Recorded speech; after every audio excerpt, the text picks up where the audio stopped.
The Pokemon world somehow has the technology to bring fossils back to life.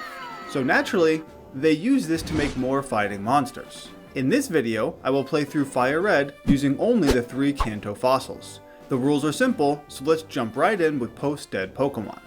There aren't many fossil Pokemon to choose from, so I decided to get Aerodactyl as my starter, and my rival gets Bulbasaur. While that does make things easier right now, grass Pokemon will be able to decimate 2/3 of my team later on, so it seemed like the tougher starter. Not for Aero though.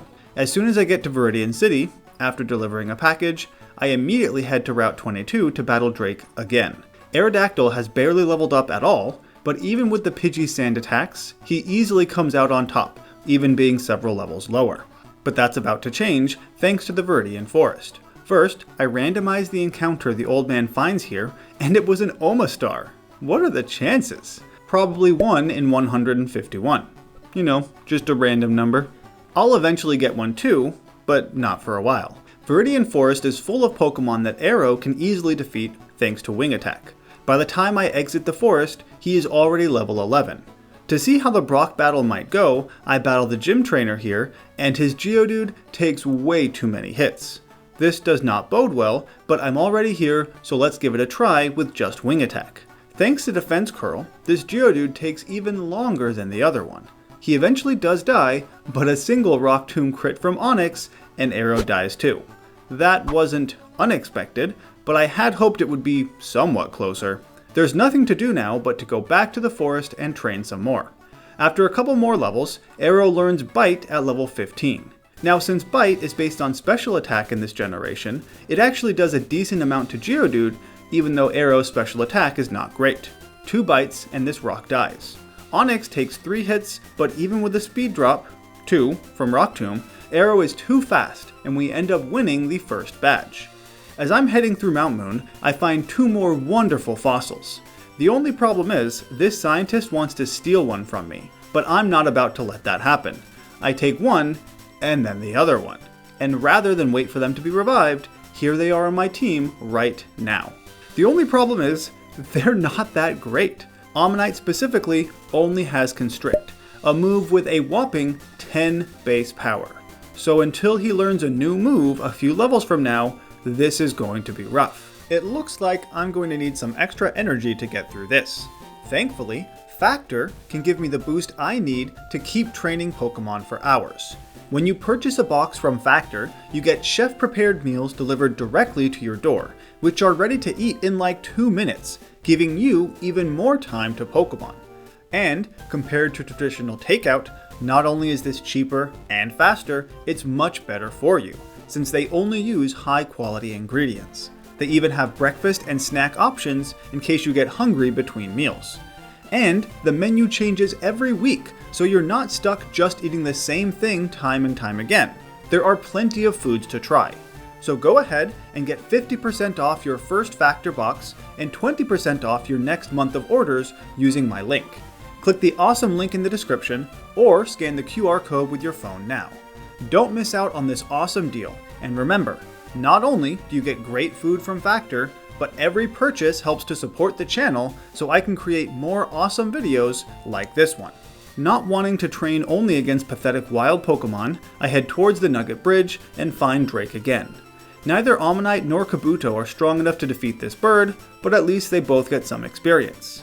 Abra is another matter, and Omanyte can defeat him. Aerodactyl takes out Bulbasaur again, and with a bit of luck, Kabuto does overpower Drake's Rattata, albeit just barely. Some Nugget Bridge training later, Omanyte gets to level 30 and finally learns Bite. Kabuto then learns Absorb at level 13. Aerodactyl, meanwhile, is at level freaking 19. He is obviously carrying the run right now. With those somewhat decent attacks, these little guys aren't so dependent on Aero, so things go a lot smoother. After defeating every trainer I can find, including the gym trainers, we are still a bit underleveled, but let's just try the Misty battle anyway. It starts off quite poorly, as Kabuto is utterly destroyed by Staryu. Aero finishes it off, and it looks like he has something going with Starmie because it keeps using Recover after a bite. At one point though, Misty gets tired of this and one-shots with a crit Water Pulse. Why are the gym leaders getting so many crits? I'm not expecting much from Omanyte here, to be honest, but he at least does survive a water pulse, and he gets a crit, defeating Starmie. Wow, that was a close one. Good job, Ammonite. Sorry for not believing in you. To celebrate his victory, he learns Water Pulse, a much better move than Constrict. Jumping ahead to the SS Anne, he uses his brand new move to defeat the bird that he failed to kill last time. Arrow makes short work of Ivysaur, and then Omanyte comes back out to bite Kadabra, and eventually Water Pulse Raticate, though he does miss a few times first. I think it's fair to say that Omanyte is now carrying his own weight. Kabuto, I'm still undecided about that one. I'll give him a chance against Surge, since he's the only one who can learn Dig. And he immediately fails on the Voltorb. Great start there. Ammonite then falls to Pikachu, but at least he took out the Voltorb.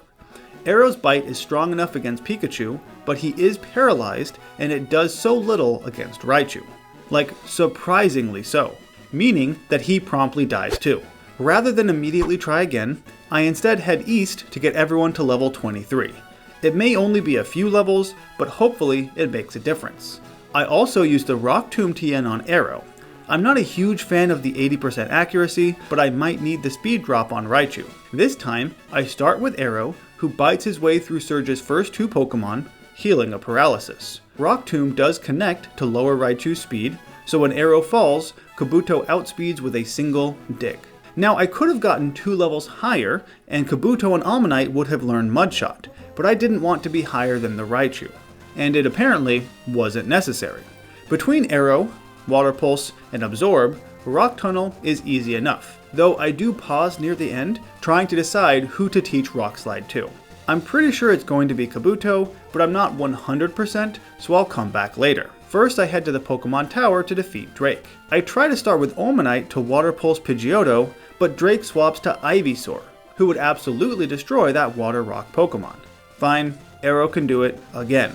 He then proceeds to take out most of Drake's team, till I get tired of him being too strong, and let Ammonite mop up the rest.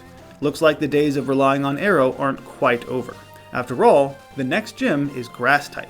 Before facing Erica, Arrow blows through her entire gym to get that much needed experience. He doesn't even break a sweat, probably because a rock Pokemon sweating would pretty much kill itself. Unfortunately, Erica is not as much of a pushover as her trainers, and thanks to an unfortunate paralysis, Arrow struggles along for a while, but ends up falling to Vileplume. Obviously, Kabuto and Ammonite stand no chance, so I white out against Erica. That was pretty pathetic, especially since all I need is one tiny adjustment. Arrow just needs to know how to fly. With that single change, the gym battle goes the way it should have gone last time. We were just unlucky. Even though he's not a great special attacker, I give Giga Drain to Kabuto because he's the only one who can learn it. I could spend some time getting coins to buy a few awesome TMs, but I'm going to hold off on that right now. I don't think I need them yet. I do need to blow through the rocket hideout under the game corner, and we do it without any real trouble. Not even Giovanni can stop me now. I then do the Pokemon Tower stuff to get to the Safari Zone and obtain Surf. This move will make Ammonite an absolute star, especially once he knows how to Rain Dance. With those 2 simple moves, an Ammonite, who is 5 levels lower than Koga's Ace, absolutely destroys him. It wasn't even close. And if you thought that was good, wait till Kabuto and Ammonite evolve as I'm traveling through Silphco. To celebrate the newly evolved Kabutops, I decide to just give him Rock Slide. After all, he's the strongest physical attacker on my team. And as much as I'd love for him to now single-handedly defeat Drake's team, Venusaur still makes that an issue. During this fight though, Arrow does die to Gyarados' Dragon Rage, which was surprising. But then Kabutops takes out the rest of his team, no problem. Speaking of Kabutops rocking, he does the same thing to Giovanni. Through a combination of Return and Giga Drain to heal back up after poison, Kabutops single-handedly defeats the Rocket Leader for the second time. This brings us to Sabrina. I'd like Kabutops to do this battle all on his own too, and Alakazam is the only Pokemon I'm really concerned about. But with his newly learned Rock Slide, I shouldn't have worried. It was a massacre. Before doing the same thing to Blaine, I visit the Cinnabar lab where you would normally get fossil Pokemon. Glad I didn't have to wait all this time. I used the trainers in Blaine's gym to give Omastar some much needed experience, getting him to only level 43. So he's a bit on the low side, but it doesn't really matter. Rain Dance activates Swift Swim and boosts Surf, so all of Blaine's Pokemon are drowned without getting a chance to do anything. I don't really want to do the same thing for Giovanni, though Omastar totally could, so instead I lead with Kabutops. He does a good job Giga Draining his ground Pokemon until Nidoqueen threatens him with Earthquake. I don't want him to needlessly die, so I do a bit of quick pivoting, and the end result is Omastar doing exactly what he did last gym. Hey, at least I tried something different. It's the thought that counts. Kind of like how Drake now thinks he can defeat me, even though he literally never has. Though his Pidgeot does give me a bit of trouble, lowering everyone's attack. And throughout this battle, I do end up sacrificing Aerodactyl after he takes out Venusaur. But other than that, it's smooth sailing as Kabutops rock slides or returns his remaining Pokemon. Towards the end of Victory Road, I can finally make use of Arrow's Rock Hit ability by teaching him Double Edge. Who knows if I'll get a chance to use it though. After buying the necessary healing items, it's time to waste all of my money gambling. Though I won't actually gamble, so much as buy the coins directly and use them to get some nifty TMs. There's still one thing I need before we can start the Elite Four. I return to Victory Road, where Omastar thieves every Onix we come across looking for a Hardstone. Even making the game run like 10 times faster than normal, I was still about to give up before he finally found one. I leave temporarily to level up a bit more because I want to beat the Elite Four on my first attempt. For Lorelei, I leave with Arrow hoping to get an Ancient Power Omni Boost. He does get one against Dugong, eventually, letting him take out her first 3 Pokemon without any real issues. Double Edge though, even with that attack boost, is quite pathetic, and he falls to Lapras.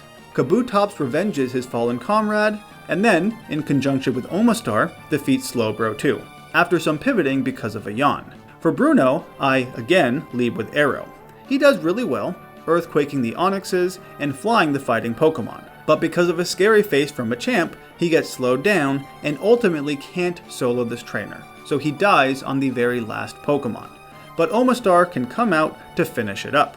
I expected Agatha's first Gengar to use Confuse Ray, not Double Team. That does suck, because now Omastar misses Surf several times before it finally hits.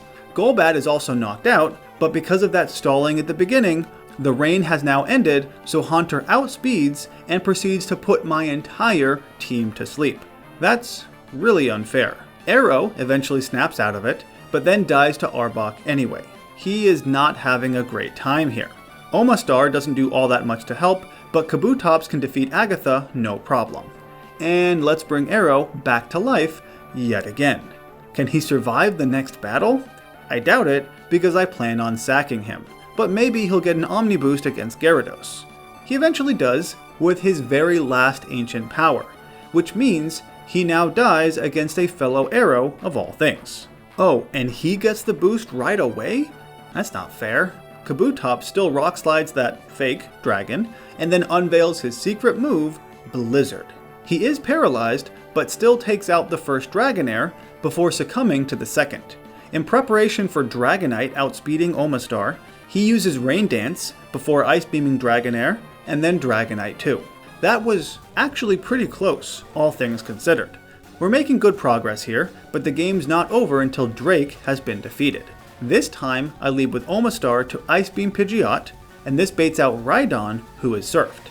Since Venusaur only knows Solar Beam, Arrow, with Fly, can avoid getting hit even a single time. He has a Gyarados rematch, and is promptly Hydro Pumped. So that didn't work out so well. Kabutops rock slides the Water Snake, and deals decent damage to Alakazam, but he survives a Rock Slide, eventually killing Kabutops with Psychic. So once again, we're down only to Omastar, and once again, I take a risk to use Rain Dance. He survives Alakazam's hit, and now outspeeds to take him out, as well as the Arcanine in the back. So, we won! Even though it was fairly close a number of times, we made it through the Elite Four without a single wipe. Not bad, considering my guys were underleveled for most of those fights. And it looks like that's it. We have officially beaten Pokemon Fire Red using only the fossil Pokemon. While it started off pretty rough with a tiny horseshoe crab and cephalopod mollusk, we ended on a high note, so overall, it went pretty well. As always, thank you for watching, and I'll see you in the next region.